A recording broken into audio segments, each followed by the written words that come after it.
if you look at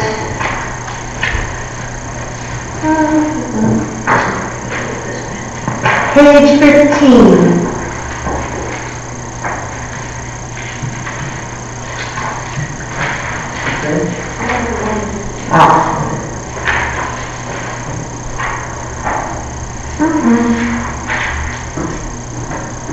Actually, Karen, it's the sheet that's on the table.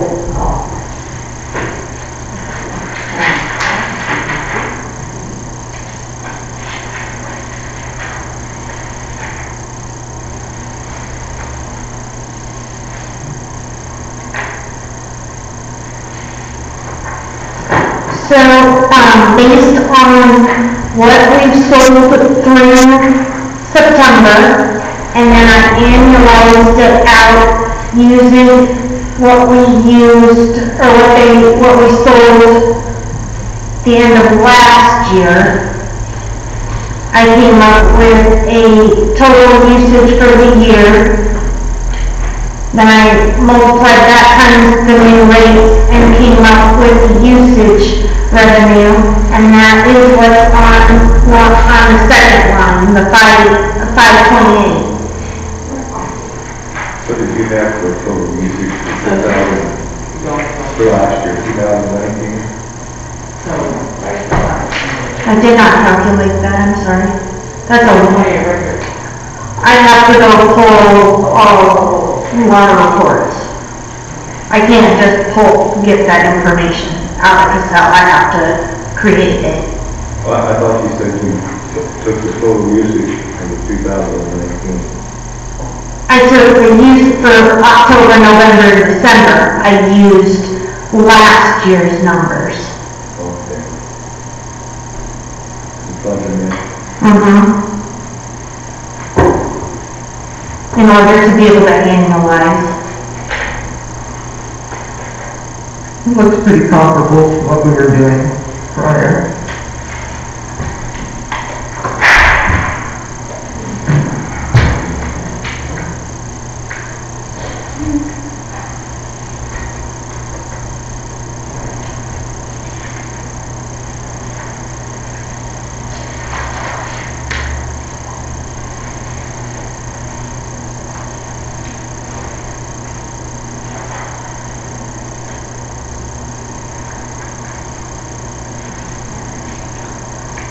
Then the 674 is the first four numbers under, next to the, if you look right here, it's these four numbers right here.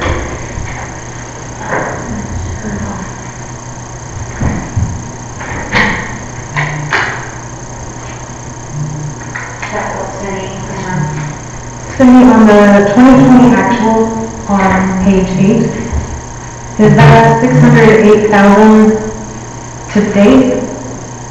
I'm sorry, Larry, page 8 of the packet, 2020 actual. That is through September. That's through September only. And the 2020 actual does not have anything for usage, so does that include both base and tiers, or is that just? Yes. Okay, so it's all rolled into that. Yes, and then that standby is down 4 lines.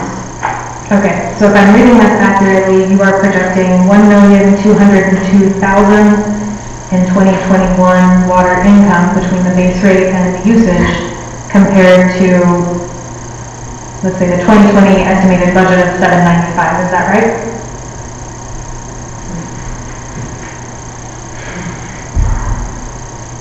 The 2020 estimated is just over 918,000 at the bottom. So if you're looking at that 12 to 1.2 million, approximately the 918,000. I was looking at just the top two lines, the base rate charges and the... So from 795 to 1.2. Okay.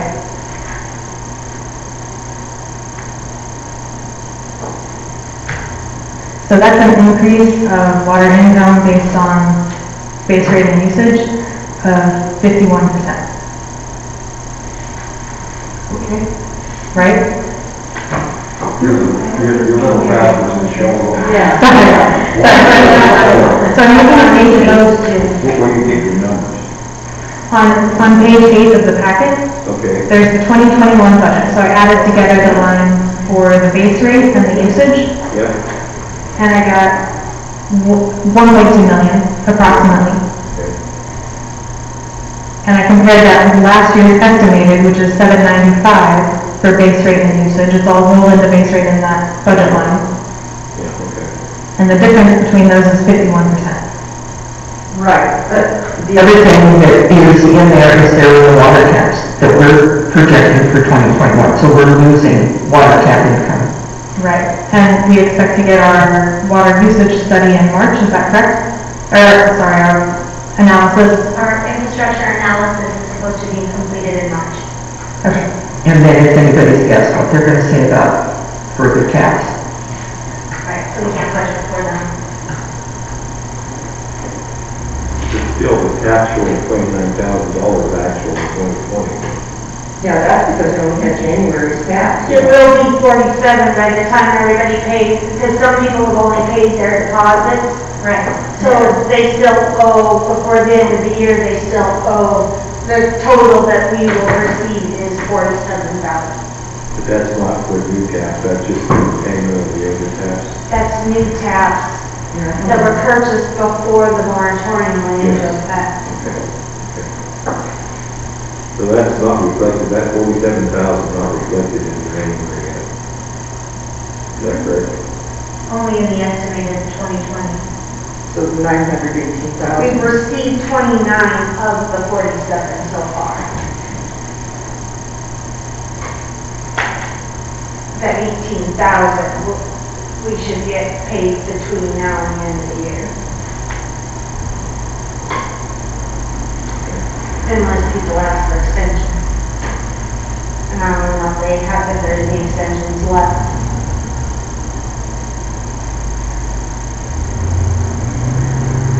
So this 1.271 number for the budget contains all of the full rate increases Yes, anticipated? yes.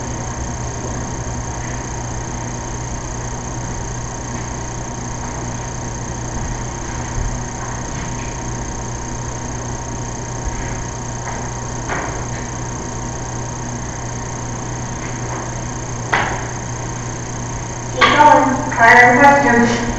So what's our goal for today? What is your goal for today? For you to be comfortable with the fact that this is either you're gonna cut, this budget balance.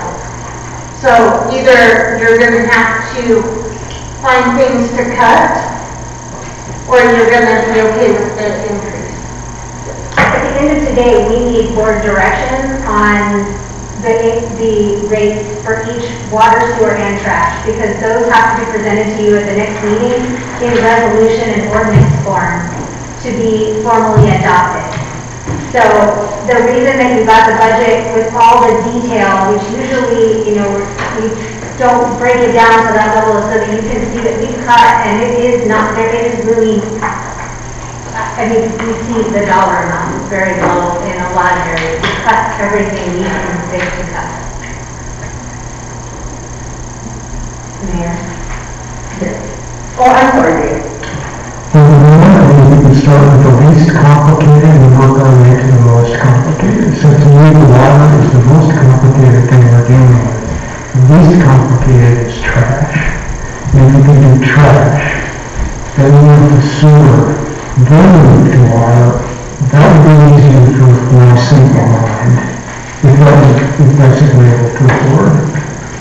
And my only concern is, as the afternoon wears on, energy ebbs, and so it seems to me if we attack the most complicated while we're still the brightest and the most energized, and then our thinking powers can degrade and get the lesser complicated ones. But it's the word decision. The reason I say that is, it gets us in a cycle of trying to figure out rates pretty easy with a very simple format. Then we start working on things that are more complicated. Because to me, there are so many moving parts to this water thing. With so many things coming in on studies and a water commission and what a reserve levels are and all those kind of things. Do something simple to help me be able to do that. What is the rest of the board? Tammy? I think that's a great idea. Okay. If everybody's agreeable, let's move to the form. Okay, then let's move to Stuart. Or trash. The trash card's on page 24.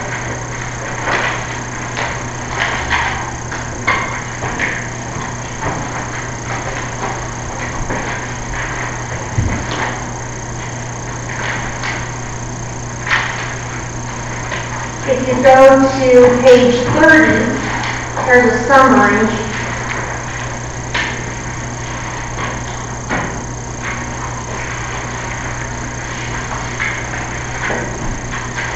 If you go to page 29, there's a trash only summary. And then page 24 through 28 is the trash fund. And where do you need to look? So the page 24 is the first box of the revenue.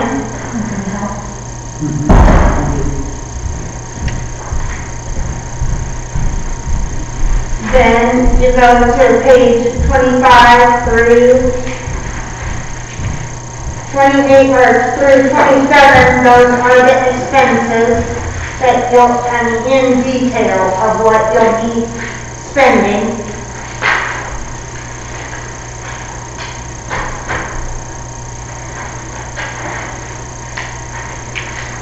So the expenses come out to $255,268.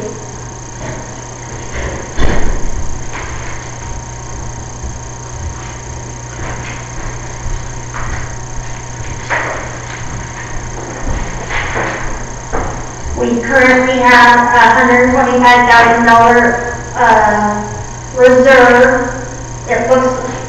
It's estimated that that's going to actually go down to 100,000. We've used 25, we had 112. We're going to use 12 of it this year. So that gives us a reserve of 100,000. We need a minimum of 3 months worth, which is 63,000.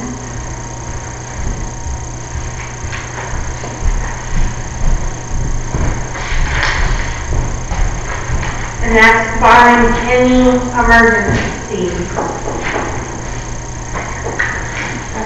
So we're roughly double the level of reserve that we need in trash, is that correct? I'm sorry?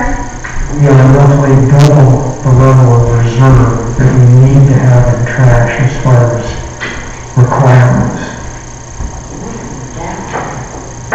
Is that right? No, we have about 40. If we do the increase, which we need to do in order to have a balanced budget, that will leave us a potential reserve of 100,000 potential. That's without any emergencies or that's with a net zero budget. Did you just say we needed 63,000 more, or is that included in 100? That's included. So we have more than the absolute necessary. So we need to do an increase that totals 35,000. That will give us enough to, and then that, I'm estimating the landfill fees at 32.8. I think I might be short there. And if I am because of their increase, then we're going to be short.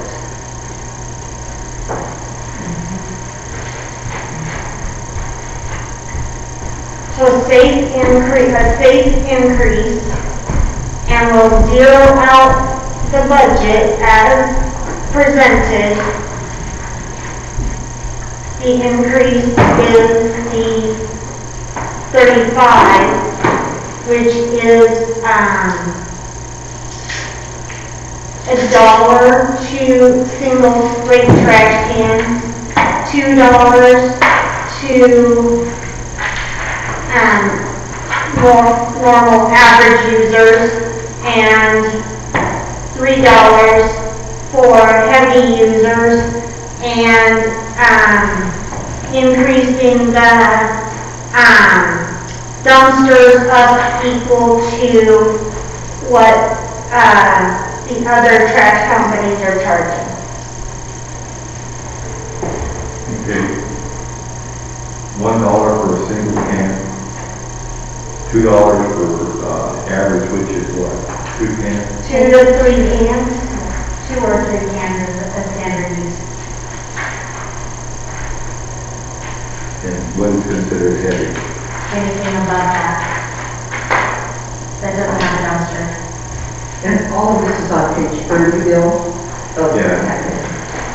And this is based on the consensus that was given at the previous work session, where the board was pretty split between the $1 to $3 increase on the single standard heavy, and all, I believe, consensus was in agreement on the larger increases for the dumpsters. So that's why you have the $1 to $3 split, having brought it down from what it was initially. So, what is the average number? What is the average cans per household in town? 3. The standard user is the higher user. So if you look here, this tells you how many units we build for each category. 205 for single, 522 accounts for the standard, 64.5 for a heavy user, 17.5 for the 2-yard dumpster, and 53 for the 3-yard. It's on this one.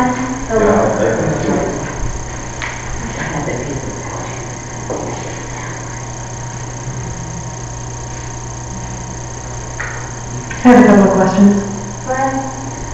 It looks like we've got some pretty big increases in payroll in the trash fund each year since 2018. I was wondering if you could speak to what those were for, if we've got a different level of service, or what's going on with that. That is where I've attempted to allocate payroll closer to actual. And increases over the last couple of years have been, one, board direction to get our CDL drivers at a higher wage for driving the trash truck. And we have more than one driver now that has a CDL, where historically in the past we only had one. One of the problems I have is we haven't talked about salary increases, and I know you've got them calculated in here, which automatically drives the rates up, but we haven't discussed those. I can tell you that the highest salary increase for staff that's not directed by the board is $1. And that's not, the majority of them are less than that. That is included in this budget. There's nothing, none of the increases that we initially brought to the board are in this packet any longer. So staff salaries are increases are in this budget. Yes, but like I said, when you get down to the lower staff level, the highest one is the increase. Most of them are quarters, 25 cents, and some none. So there's very minimal anything included in this budget for a change in payroll at all. So what about the higher staff levels? I don't determine, even, director, department, there's nothing, $1 is the highest in it. What they told me, but I don't even know what that is. So I can't tell you.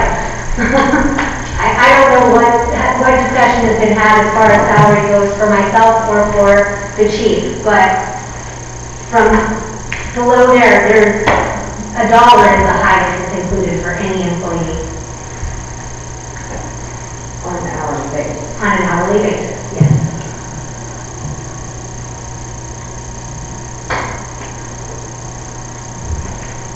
trying to stay at a high level here again, and so I'm just reading across total payroll. 18 audited was 86,000, 19 audited was 101,000. The estimated budget for this year is 137, pretty huge jump. And the estimate in the budget for next year is 163, so there had to be a huge difference in allocations or something? Yes. So what was that? I can't answer that right now. I'd have to go back and figure out where it was versus where it is. I can't tell you that at this time. But I can tell you what I did was I allocated as much as possible to what we're actually spending for those employees, for their time cards, what we're spending to pay those employees for the jobs that they're doing.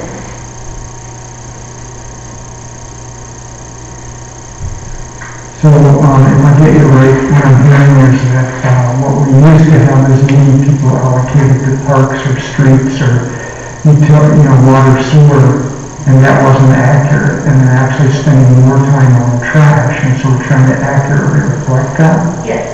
Okay, thank you. Some of us just looking at the water fund, it's dropped quite a bit, the salary, total payroll, it's dropped quite a bit.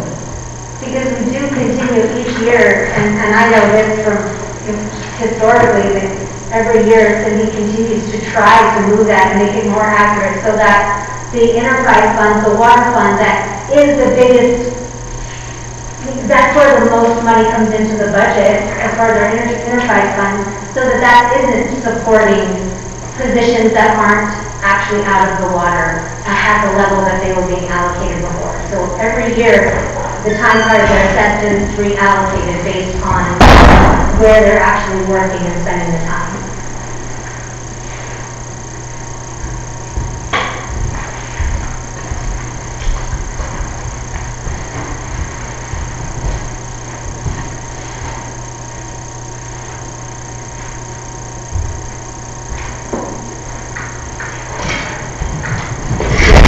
So then the big increase in the 2-yard and 3-yard, that's just based, is that based on the, I'm assuming there's an increase in the tipping fee? Is that right? There's an increase in the tipping fee, and it was to raise those because those are the ones that put more wear and tear on the equipment. Okay, I remember now, okay. And also to come more in line with the private providers, though we are still significantly below what the private providers charge.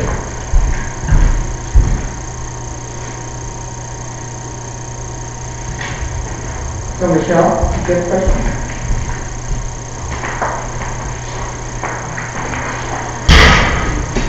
Specifically on trash, I would support the dumpster rate increases to bring us in line with the needs for our tipping fee and the extra work, and to bring us in line with the private companies. I don't support other rate increases for trash. I would also, this is something that I think I brought up last year, I would still like to see an option for people to opt out of trash pickup, because at this point, it's cheaper to run trash to the landfill than to have town pick it up for some of our users. So I'd like to see that option with possibly a fairly large fee for accumulated trash to manage any consequences of that. Okay, so what I'm gonna do is I'm gonna go in here and I'm gonna change this to what you told me. You can see the effect right now that it will have. And while she's doing that, with any conversation about an opt-out for trash would be an ordinance provision, and so that would be a majority board decision to review that ordinance and see what that would take to do that. And just to be clear, I do not expect that to happen today. I just want to present that as something that I would still like the board to consider that, because I think it's a hardship on some people that we require everyone in town to pay trash, even though they could save money by hauling their own. So that puts us at a deficit of $16,790. So what do you want to cut to make that happen? Well, and is that the board, the majority board motion, that, these are good topics for conversation and to look at what the different changes, and maybe come up with a different scenario, but we need a board motion on what we're doing for each one of these funds. So, yeah, Dave? Just to complicate things, I really think that the fee difference between single and 2 to 4 is kind of out of whack. Is that a single person is paying 17 and we're going to raise it up to 18. But the 2 to 4, that's twice as much garbage they're throwing in, and they only get $3 a month for $4 a month more that they're paying. And when I look at it, there's 522 users there. So it seems like it would help the budget a lot more if we raised that one from 20 to 23 and left the single rate the same, and that would be a pretty nice difference.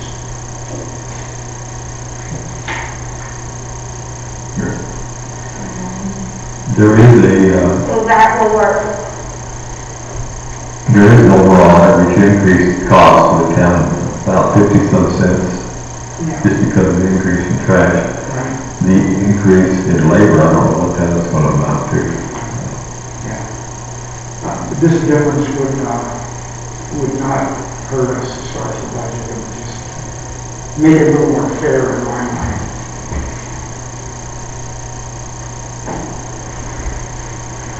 Is there other comments on that proposal? What about making two cans, keep it the same one and two, and then change the others?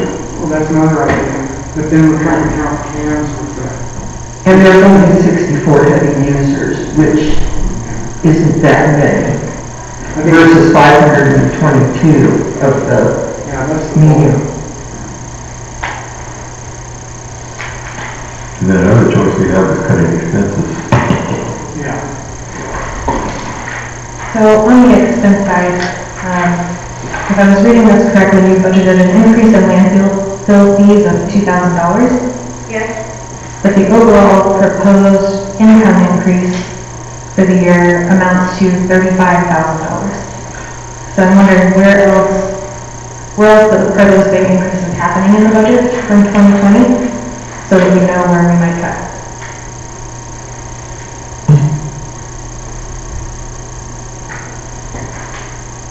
So, part of it's in payroll, which I can reallocate it, but if I reallocate it out of trash, and then it'll put something, it's gonna affect wherever you tell me to put it. So I can reallocate payroll if that's what you want me to do. But that's not gonna fix anything. That's not gonna change anything. Because if we reallocate payroll out of trash to reduce the increase in trash, and then the expenses go up in water or sewer, then you look at a higher rate in water or sewer. So that's not going to fix this. Given our increase in sales tax income, could we reallocate to the general fund?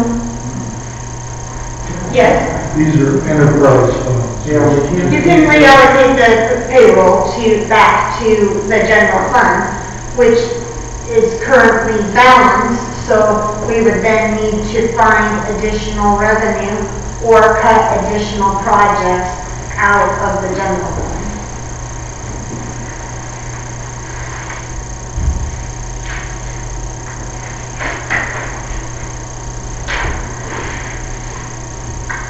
So, what kind of decisions going to be in a work session like this? Is this just guidance or? No, we need to have a motion as to what kind of fees we are going to accept so that they can be presented to us on Tuesday. Well, let me try to move us forward then. I'd like to make a motion that we set the trash rates to maintain the same for single, to increase by $3 for 2 to 4, increase by $3 for the heavy, and the same increases for 2 and 3 yards. So that's what I'd like to propose. Okay, do I hear a second to that motion? I second. Any further discussion? Could you read those numbers again, please? You're leaving the single rate the same. We're taking 2 to 4 from $20 to 23. And we're taking, all of us are the same as Cindy and Corinne have proposed, the 30, 50. So that last column over there, that starts with 18, it would be 17, it would be 20, did I say 2 or 3? That would be 23. 23, so it'd be 17, 23, 30, 50, 60. It's a modest increase except for the dumpsters, and you know that we're way under market on the dumpsters, and that doesn't make sense. This is really a business we're trying to run. Okay, any other comments? All right, we have a motion and a second, all in favor? Opposed? All right, did you get that in there, or do you need a roll call? Mr. Hart? I have today. Yes. Okay, so that motion carries. All right, moving from trash to sewer. What would be more like? That's the one I'm trying to discuss with you the earlier, Mayor, that, trying to get our heads around one more difficult one. Okay. We have a process now, so I'm ready. All right, you ready to go over to the tap of water? All right, water it is.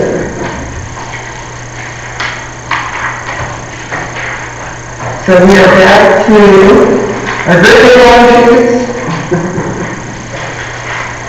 and all that other water stuff.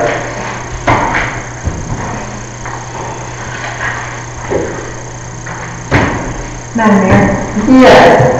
so I have some general comments about the process I'd like to share with the board.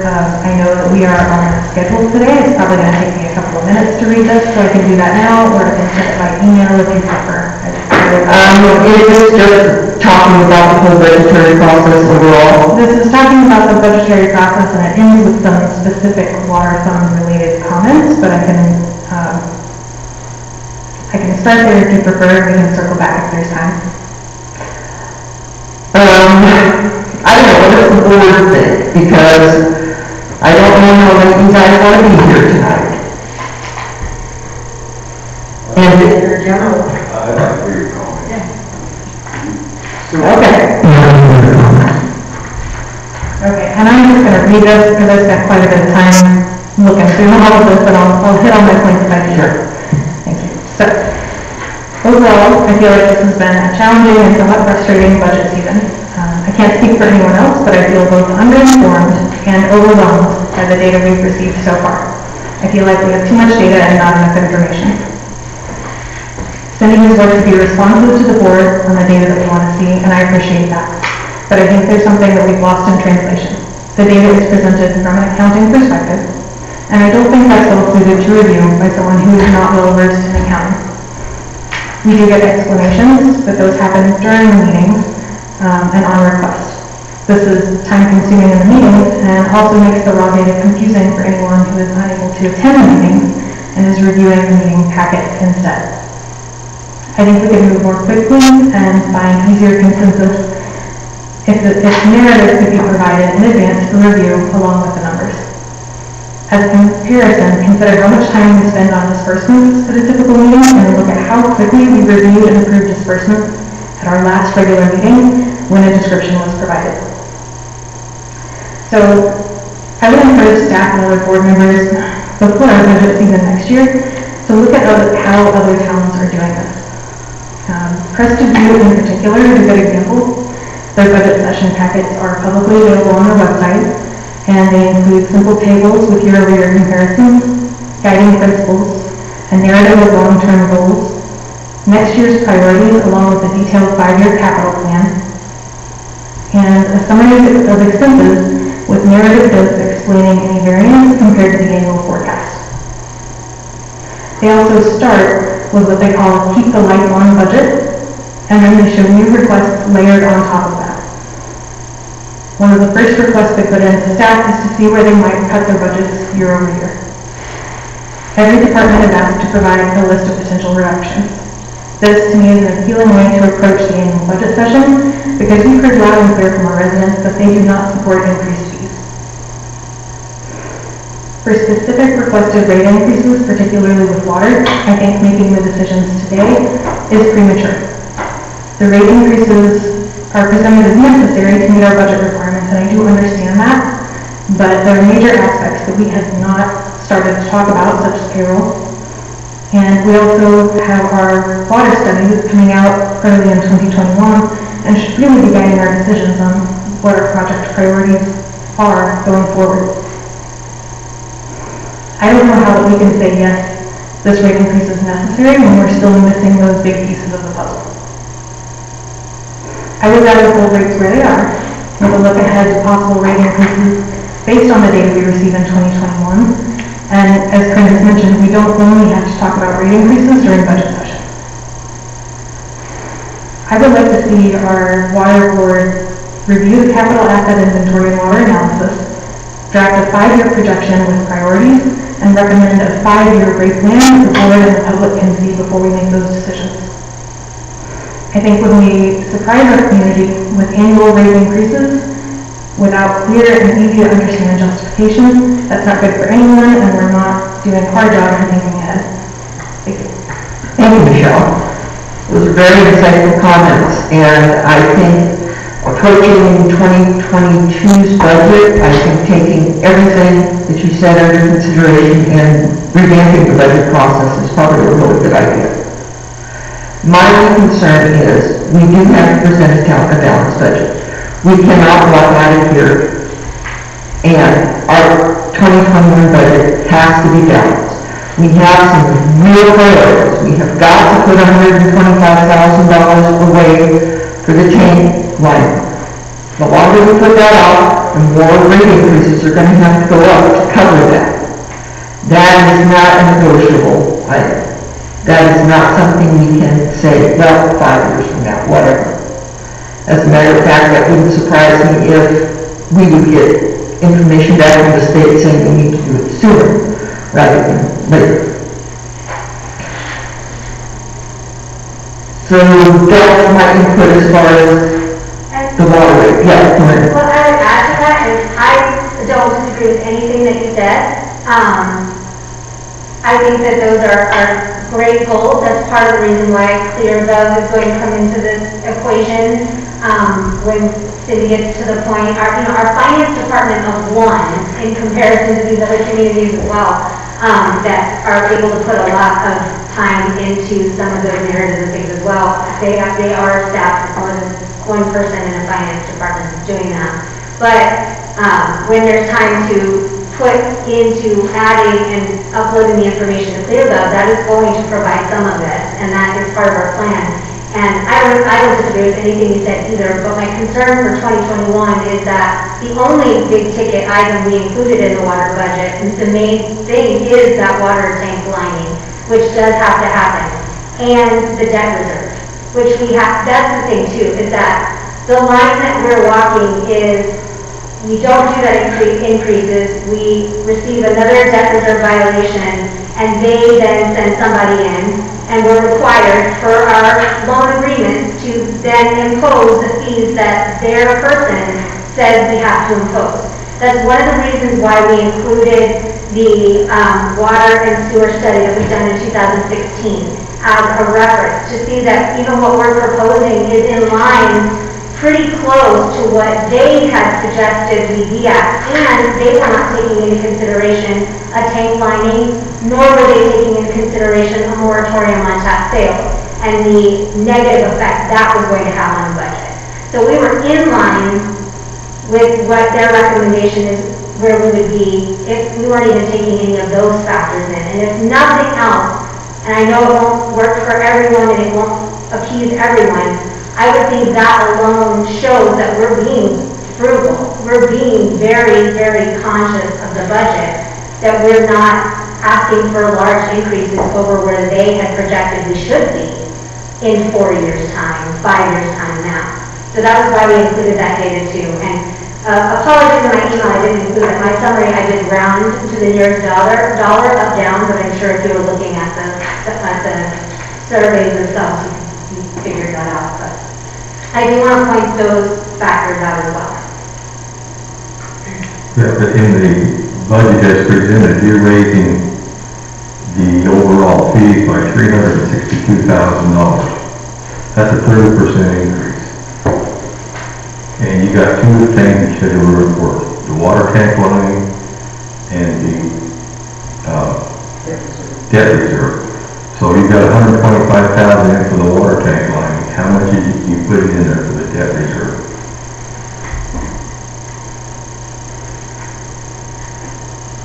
$318,000.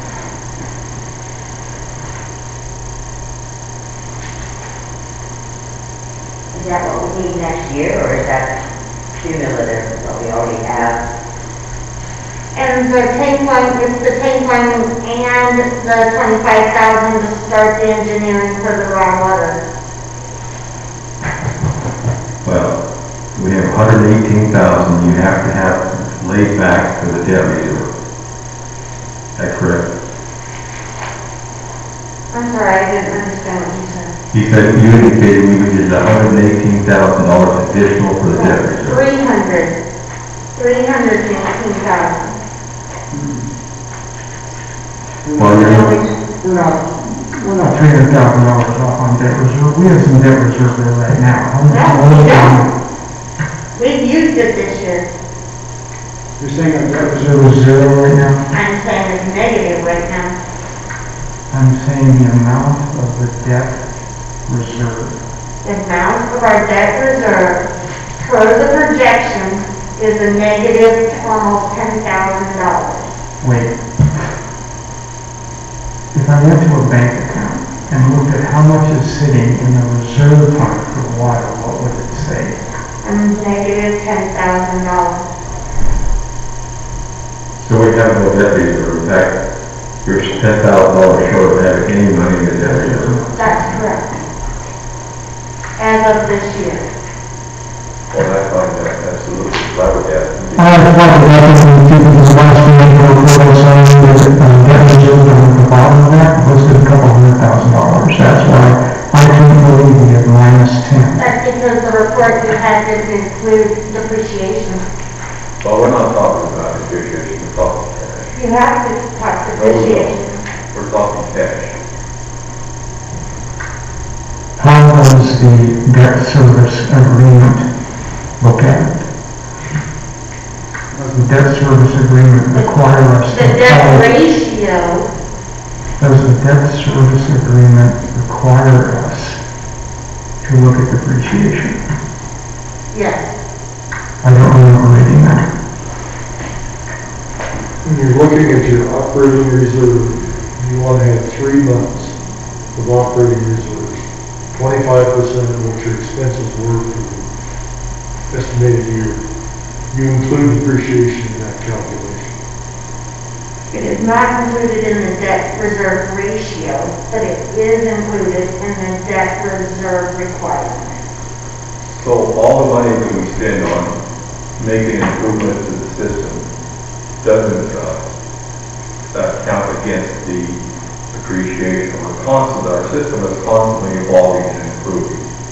And yet, we take no credit on that and take 100% hit on the depreciation. Doesn't sound right to me. Are we improving our assets? Yes. Getting that trustee barriers, like as we make these improvements, our assets should improve. That should show on the books.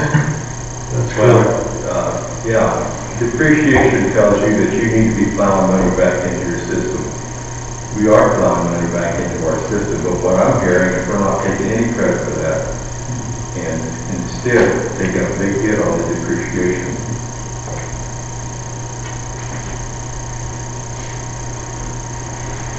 In government accounting, you don't accumulate depreciation.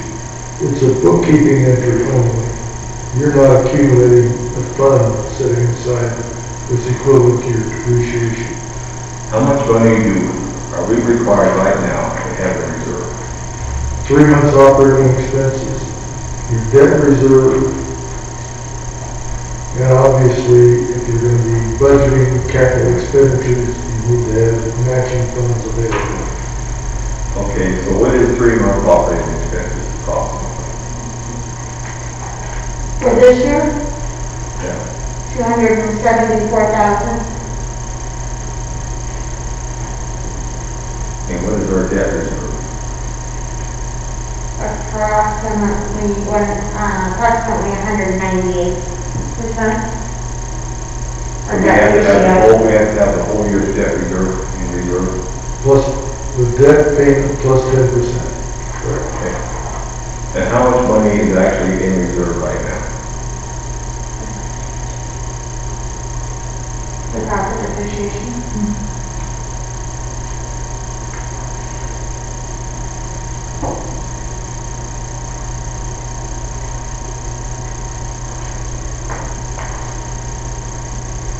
308. 308,000.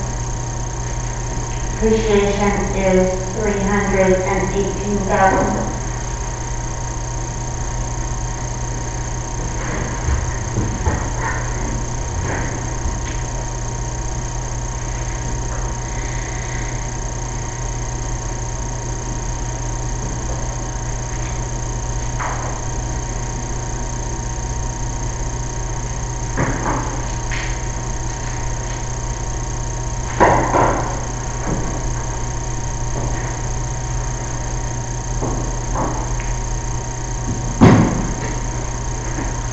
So we're $164,000 short according to that. Not 300 plus. Well, we say we need $164,000 to make up that difference. So that's debt reserve. And 3 months operating expense. Right, so that's the debt requirement. Well, the 3 month operating expenses of $274,000 plus the debt reserve of $198,000 gives us, we need $472,000. We have $380,000. So that leaves us $164,000 to make up. We need to have plowed back in $125,000 for our tank line. Plus 25,000. Not necessarily. I mean, that's on the table.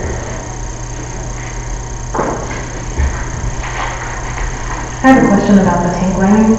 When was that installed?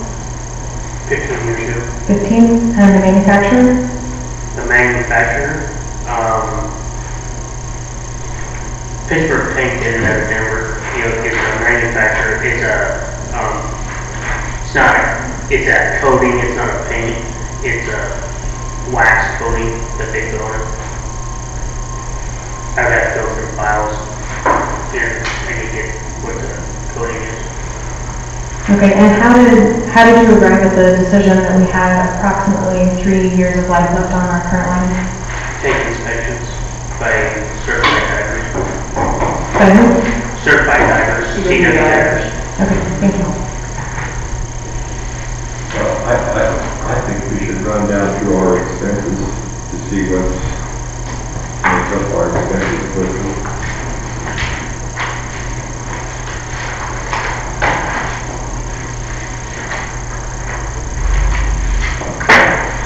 Mr. Chief, today it's already digging into the weeds because every individual expenses listed, this is a report example, instead of categories of expenses, which would be a better way to be able to make this decision. Well, the maintenance, repairs and maintenance budget is $210,000. That's the single largest line item in the budget. So what makes up that $210,000? And here you've got them all listed out. Like there's $55,000 for wind water. That's parts. What is that? Parts. Parts for what? Water parts, water repair parts, paint for parts, pumps. And $31,520 for roof excavating. That's less than we paid him the last 2 years. Is that just shouldn't that be just a general excavation of the, Yes.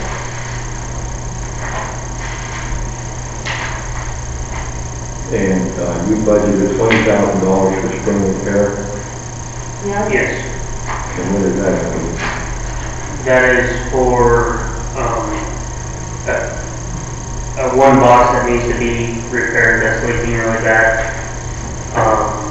And additional pipe if we need to do, additional pipe if we need to do any repairs on site. Does that spring go to the 1 million or 2 million tank?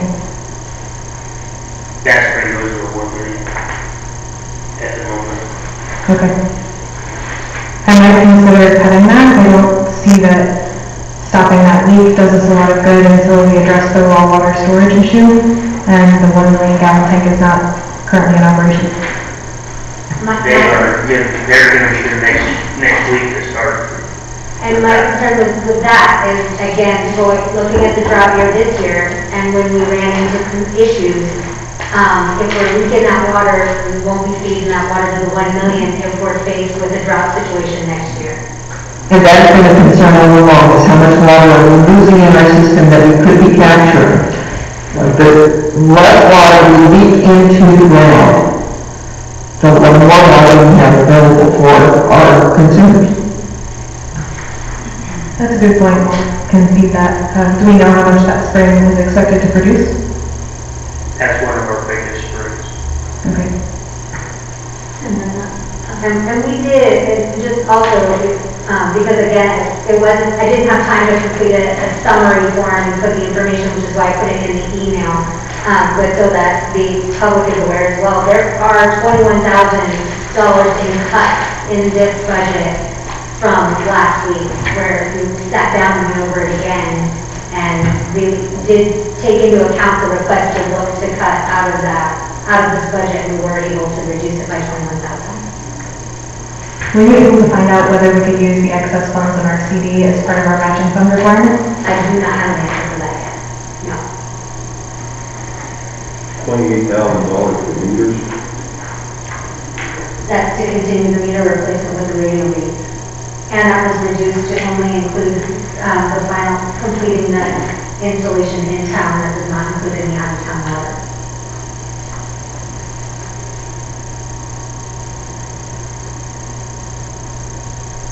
Altitude valve? The altitude valve is, for the 1 million gallons, so if we are only running a 2 million gallon plant, we can still have 3 million gallons of water storage. Valve repair?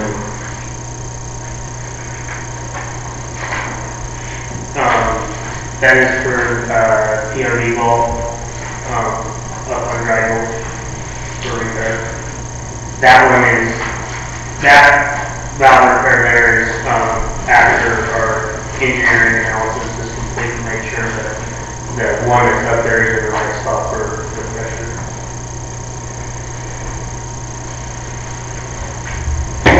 I think the other thing, at least in our conversation with you, Corinne, you mentioned is that we really have not included any money in this budget as far as expenses go for accidents and for water breaks and for pipe breaks and the like that we have continually. We never go for a year without having some kind of accident in the system or whatever that we need to have money to cover. And if we do have a big accident or a big blow out of the pipe and it's a big repair, where are we going to get that money from? Well, I think the goal, my goal here is to see what there is in here, to see if it's discretionary money. You know, that's why I'm asking the questions. And that is why we provided the detailed dates, was because we wanted the board to be able to see where every penny is going, so that you clearly can see, you know, and that there is no, I don't see any frivolous spending in this. Well, the only thing I would take exception with that would be, given the fact that we have to have increases this year, that we have to go ahead and do the meter readings this year. My comment would be, No, that is something that we desire to have, and I would support at some point if we weren't having to raise huge amounts of money for something else. So you want to discontinue replacing or adding additional, buying, purchasing additional meters beyond what we have for 2021? Well, if we have to trim the budget somewhere, I'd say it's at one place. I mean, I think it's necessary to do the spring repair, in the altitude valve probably. The valve repair, yeah, we gotta do those things. But for a discretionary cut, would be the meters. Somebody has other thoughts. So it sounds like that's something that's important but not urgent? Well, okay, are we gonna spend our budget down and buy everything we'd like to have? And I would like to have those. But we're also gonna have to do the others. And so, I would say it's important but not urgent. But, again, it's the pro there is you're cutting the 28,000. The con is that we're still requiring manual reading with limited staff, and that means we still have to do estimations, which are for that portion of the year that we're not reading meters because we don't open pits once temperatures get to a certain level and it's snow. So that's the cons to that, is that it still provides a little bit of skewed data when you're estimating. But yes, you could remove that.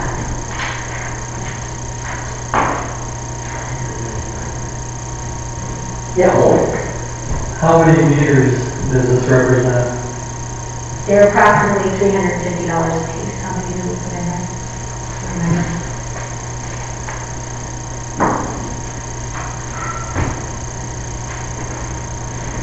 Sorry, I'm not that good.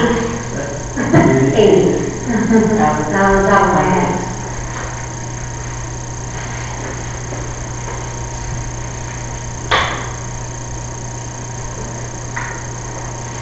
Have we seen a reduction in staff needs based on the meters that have been installed to date? Yes, absolutely. A process that used to take 3 or 4 days now takes 2. And How- more. Sorry, I'm sorry to interrupt. Basically, I'm wondering what the cost benefit is of this additional 80. How much of a difference is that going to make at this point? With 8 replaces anything remaining within the town, inside the town limit. And then we start addressing the ones that are outside. And so, I couldn't tell you exactly what it would do specific to 80 meters, but I can tell you that more than half the system is on a radio read meter, and the radio route is done in 4 hours. By one person. By one person in a vehicle. Before we started doing radios, it took 3 to 4 days with 5 different people. Yeah, 5. Now we're doing it in 2 days with 3 people. And one person doing the radio reads in half a day, 4 hours. So it's basically 1.5 days. Basically, what I'm asking is, by installing these remaining 80 meters, are we eliminating a public works position, or the need for a public works position? No. Okay. No, we're leaving more time that they could be working on other things instead of manually reading meters. No. Okay. I'm just trying to determine if saving its cost somewhere else Right. within the year that would make it worth spending the money right away. And I'm not seeing, based on the responses, I'm not seeing that it does in that way. Right. So again, important, not urgent. So taking that out would change the necessity to raise the rates from 30 to 35 to from 30 to 32, save you $3. And you also notice in the base rate that the in-town residential rate will be only rate that, and the standby to match the base rate for like every other unit. But the in-town residential was the only base rate that had any increase included in this budget. I just want to go back to that CD if I can for a minute. I cannot find my notes on the total amount of that CD from the last meeting, but if I'm remembering correctly, the amount that we had in the CD beyond what we really need as collateral for our loan at this point would be more than enough to cover our $125,000 set aside for the tank lighting project. Is that accurate? I didn't understand that. Would you repeat that, please? So we have a CD that's used as collateral for loan. The line of credit, yes. Right, for line of credit, thank you. If I'm remembering correctly, our line of credit is quite a bit lower than the amount of the CD by almost half. The line of credit is 200,000, the CD is 200,000. We have other CDs that, we have other CDs and investments, but those are, not all of that is water money. Okay, I thought we had a CD specifically securing our line of credit that was quite a bit more in the CD than we had in the line of credit. Is that not We accurate? have a CD for 200,000 that secures a line of credit for Okay. 200,000. Okay. And then I have a sewer, I'm gonna move, sewer money into a CD at the bank. That is the reserve requirement for the sewer loan, the bond that we just renewed through AMCO. That CD's for that. Okay, and how often do we need to use that line of credit? we have not used it. However, Well, we haven't used 200,000, well, we used it last year for, in 19, for, at the end of the year for that 100,000, but we paid it right back as soon as we got that was we for need cash to use it for reserves. a year. And even if we use it, Michelle, we would be required to then budget to pay it back. It's not, Right. I'd say, free money. It's- No, I understand that. You would have to say that. I'm just trying to think of ways we might free up money. If it's not something that we use, if we could eliminate that line of credit, and we've got 200,000 that moves into our reserve. It doesn't work that way. The cash reserves are not the same as the reserve requirements on these loans. So even if we eliminated that line of credit, we couldn't count that CD as our matching funds? No. We might be able to use our cash reserves as matching funds for which I really don't think we can do, but if, per your example, we could potentially use it as matching funds for, no, we can't. No. Because 90% of our cash reserves are restricted funds. They're monies that have to be used for specific purposes.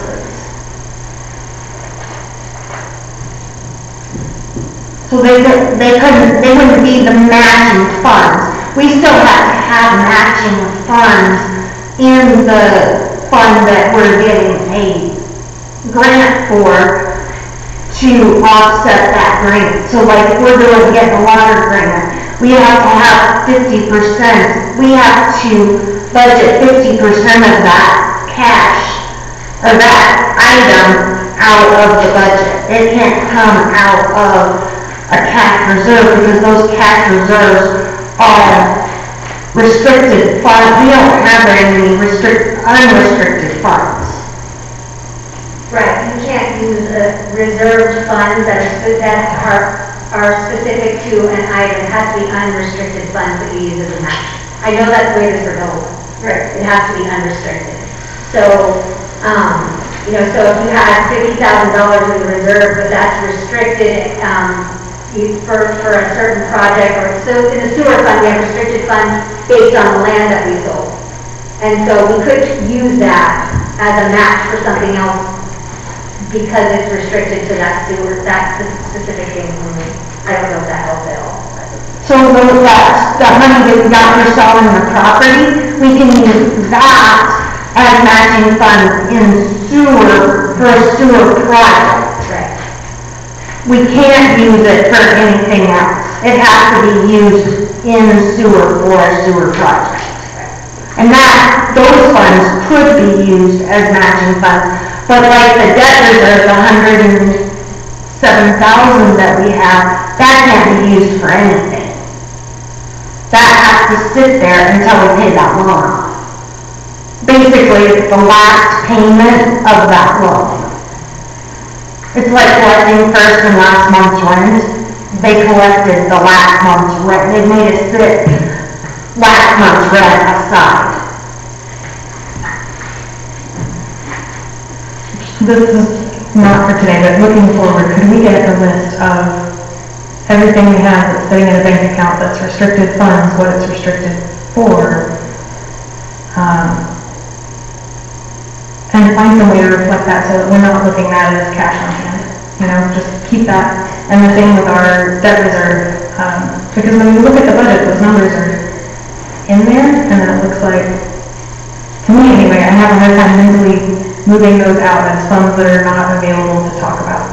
So a way to separate those out and see this is what we really have that is not restricted and that is not debt reserve. Does that make sense? So you get a list of every bank account we have, every page, distribution cycle, that second page is every dollar that we have in any account.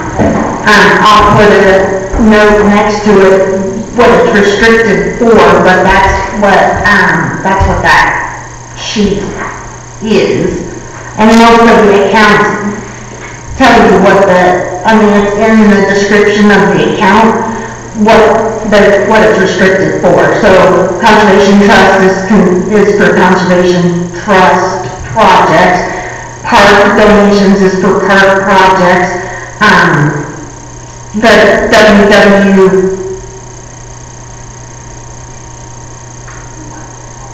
The TP, that's for the rehabbing this lot out here that used to be the sewer plant.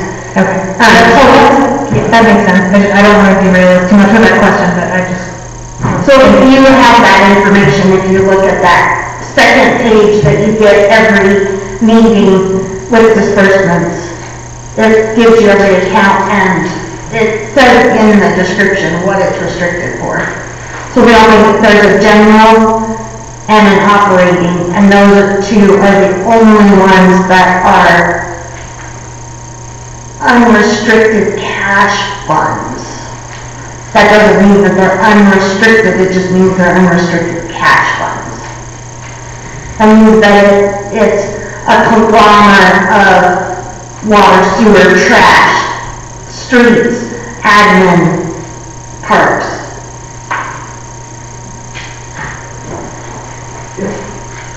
Getting back to the, removing that money from the budget that we talked about, the meters, he said that lowered the required,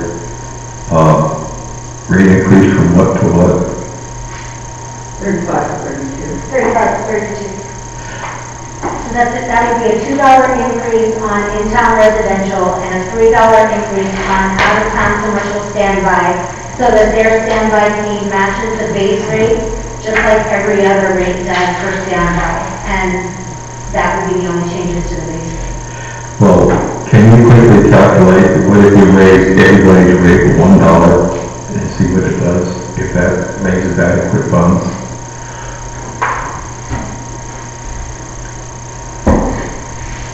Can you keep the standby at the same rate as every other? Just raise across the board $1.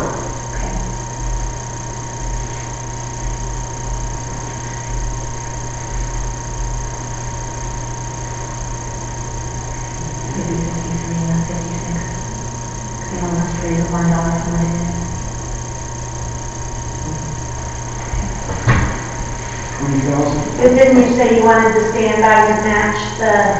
Well, I just asked the question, is it raising enough money if we raise everybody's cost $1? Don't worry about standby, just raise it $1. No. Taking that 25,000, or that 28,000 out, right? Yes. It's still not almost. Okay, and second, Fix this.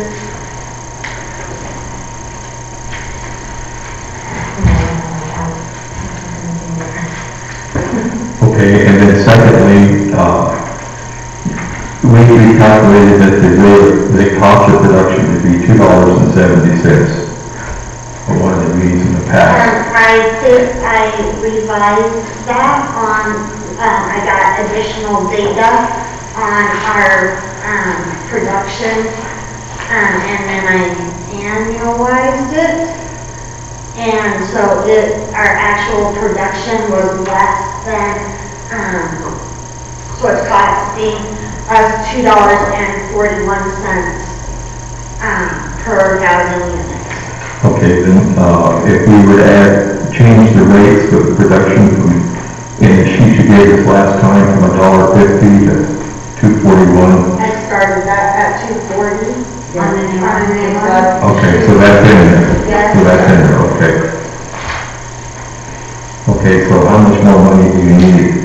50 cents or another dollar?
I can make it work at the dollar for every customer.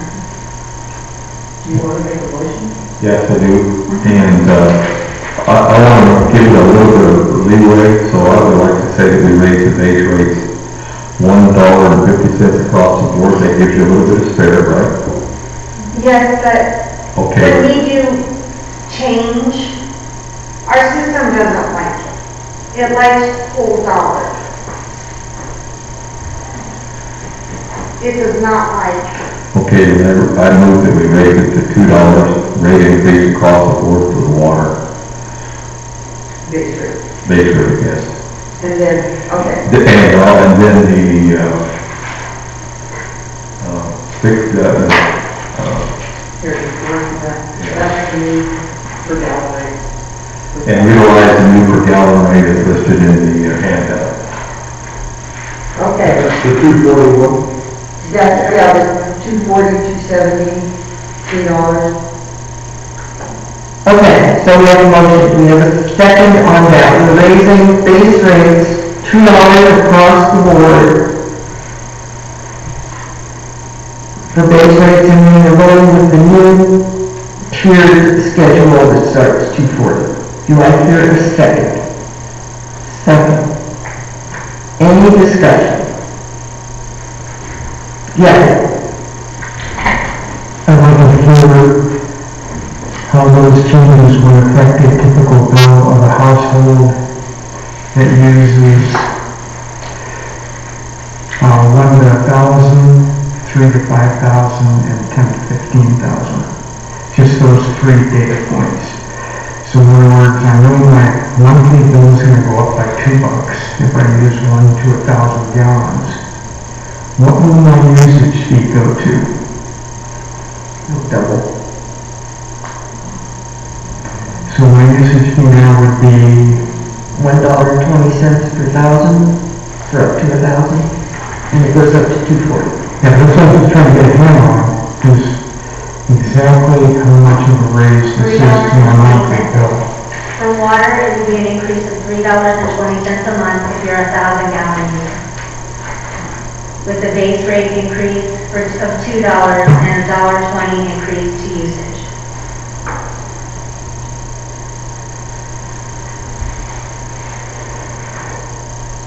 And if I was one of the middle tier users, around 3,000.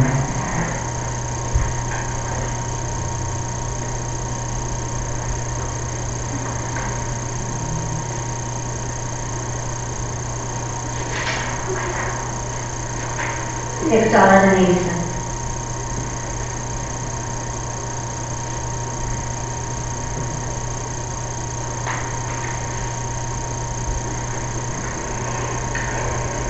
If you'd like to modify my motion, we would certainly entertain it, Dave. I'm thinking, the sheet we got last time, the sheet we got this time, there's about a $35,000 difference, increase. And so I want to be careful about taking that too much. So the reason for that was that the last meeting, the consensus was that the board wanted to see higher increases in usage. Yes, I got that. Yeah, I got that. And that's why there was a reduction in the base rate for pretty much everyone except in town. And that was because the consensus also was bringing in town and out of town base rates closer together. Gotcha. So that's why it was presented that way this time.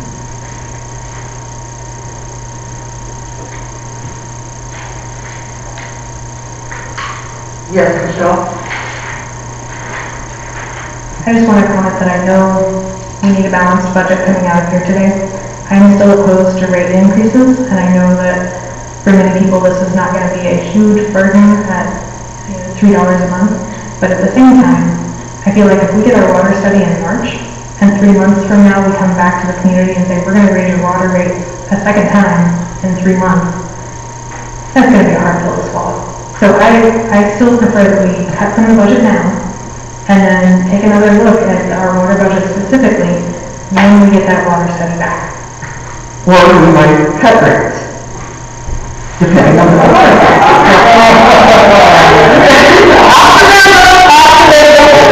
We would bring that. That was when we talked about this before, and historically, it's just, and I think you just get into that, the repetition and the habit, but the only time we really talk about these things, that is during the budget season, and that's why it doesn't lend to good conversations, because the board feels overwhelmed and uninformed. We feel overwhelmed with the amount of the changes and trying to bring the different things, which I think really just adds to the confusion. The public doesn't feel like they get enough notice or enough opportunity to talk, and it's because we can only meet so many times and make decisions, and we have to have time then to go and put those things in and see what we can do to make them work. And so that's a good point, and that moving forward, and we talked about this, talked about it earlier today, we're going to bring this stuff up and show it in a conversation, more than just giving you the budget to actual, so that you're able to see that and analyzing it out where it looks like we're projecting and where we're falling, but then to have a little bit of a touch on that, a conversation.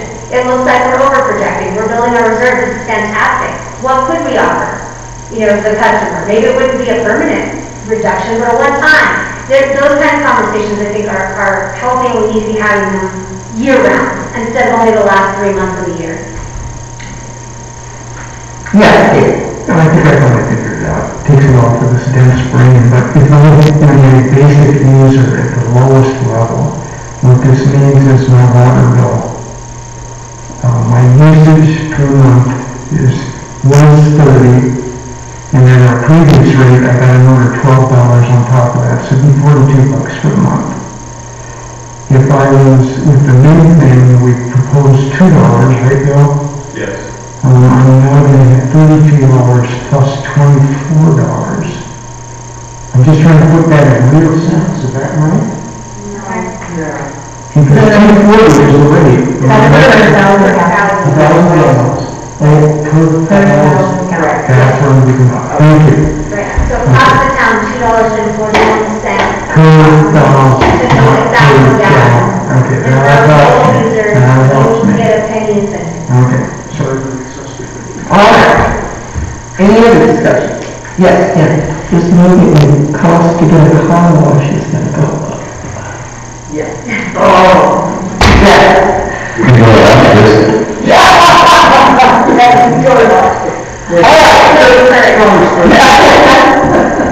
So there's no further discussion, we have a motion and a second on the board, so to raise the base rate by $2 across the board, and then to go to the new tiered schedule that begins at $2.40. Everybody understand? All right, all in favor? All opposed? Nay. Okay, that motion carries. Now, let's move on to, we got sewer.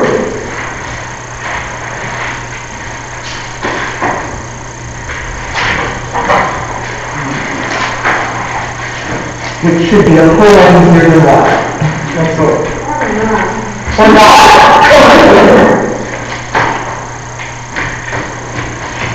High school extension.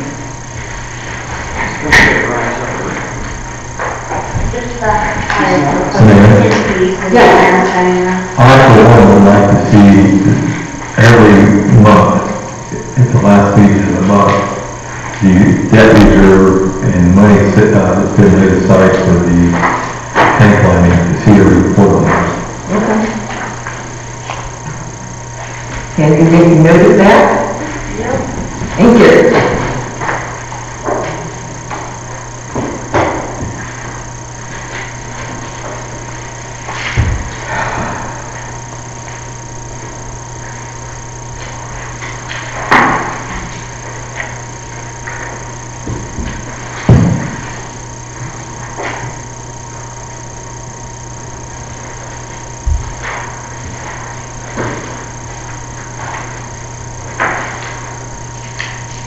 Okay, sewer. You want to run us through this again? I'm assuming that our big problems are debt reserve again? Yep.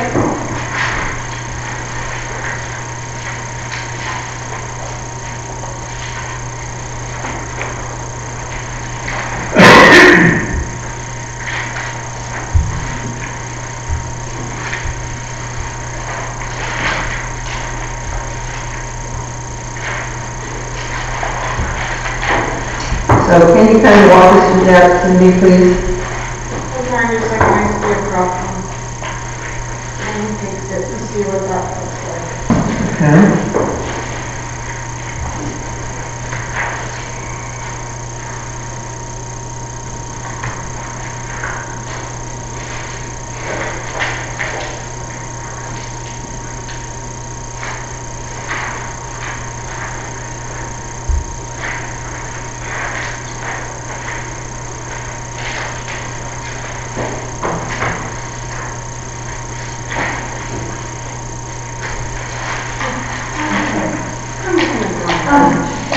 Alright, go ahead. So, again, we are not charging what we need to charge to cover basic operations. There's nothing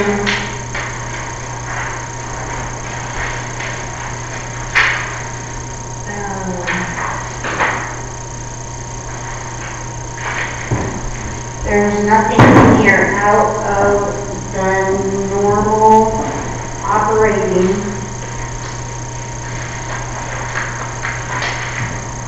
Again, the payroll was reallocated to actual, closest to actual as I could get, and that's,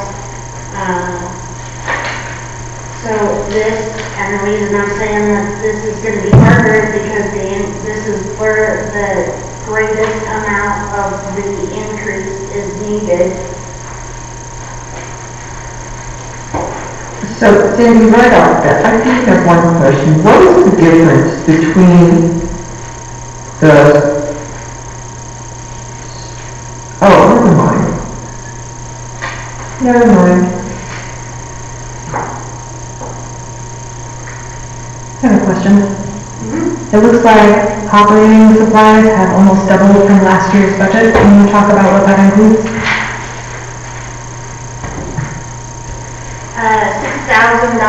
in safety equipment is added to next year's out of requirements from the, new, regulations that tell you what safety equipment you have to use. I don't know what the name of the, so it'd be like the trench box that goes in the, right now we rent them. It goes in the hole to protect the people that are in the hole, the harness and the tripod. These are new. OSHA requirements. Thank you. Okay, from OSHA, so it's a federal requirement? Yes. Okay, and you said right now we rent them, so we don't have like whole. The trench box we've been renting. Okay. We don't have any here, so if we have an emergency, we have to go use up manpower to go get one. But like the harness and the tripod, that's something that we need, they're saying we need to have. And there's other, Airbags. There's all, Mr. Bear can explain to you about trenching requirements and the reason you have to have shoring devices that you can put in the trench to alleviate the threat of the cave-in on coal. Right now, Travis has to be a renter of that kind of a device, depending on the size of the trench that he has. Bill, Yeah, trench boxes are necessary. I mean, they're absolutely shooting wheels all the time. And as far as the tripod and recovery equipment out of the manhole, oftentimes fatalities happen because the air at the bottom of the manhole is such that it's not breathable. And if you don't have a recovery system to get them out of there, then they die in the bottom of the hole. I think those two things are necessary. Other than that, business as usual. Now, I have a hard time with the debt reserve that's required for it. Can you walk us through that? it's the same as the water. Water and sewer get combined to calculate the debt reserve ratio. You still have to have 3 months of expenses in reserve, and you have to budget the debt service at 110%. Okay, so currently we have, according to this, a beginning reserve of $528,000. Those are restricted from the 500,000 of that, 521 I think, is restricted for, it can't be used in this scenario. It can only be used in capital improvement projects based on the fact that those sale of that property was funded by grant funds, so they can dictate how we use the proceeds, and those proceeds are restricted, and that's why they're in that restricted fund. Okay, what is our required debt reserve for the sewer fund?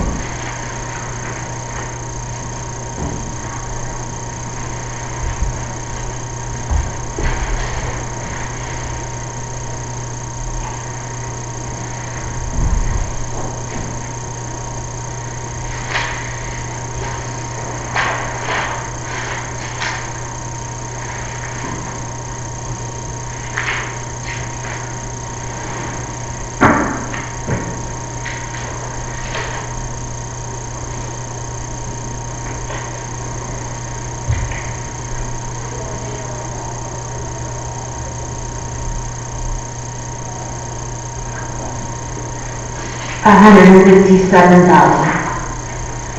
And the 3-month operating expense?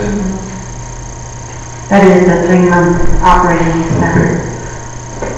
Then, so the debt reserve, this gets added in with the water to calculate the water debt, or the debt ratio.